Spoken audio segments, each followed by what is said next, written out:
Here's how you can create a quick class email list. So if you're in your Google Drive and go to New Google Form, some of the options that you'll have at the top are really important here. So you'll notice one is, do you require a RFSD login to view this form, which means that a student or any participant, they're going to see a screen that says you can't fill this form out unless you log in. Now that's going to require the students to use their at rfschools.com accounts in order to log in. So if you want to create a class list using those rfschools.com accounts, then keep that selected and also say automatically collect respondents username when you do this, and then you can just title your form, email list.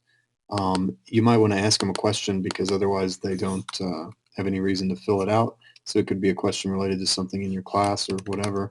How was your day today? Good, bad. Hopefully you'll come up with something more relevant than that.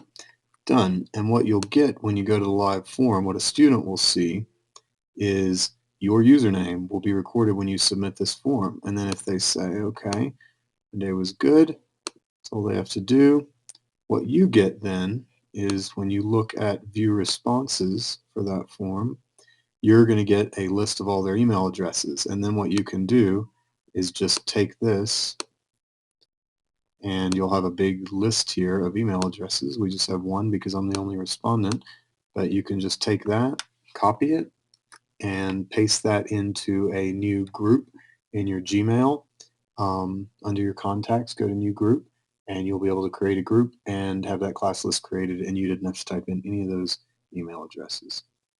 The other way to do it, if you don't want them to have to use their RF Schools account, is just make the question, what is your email address? And then make it text and say done. And then they will enter in their answer. So again, if we check that out, view live form, whatever their email address is, it submits.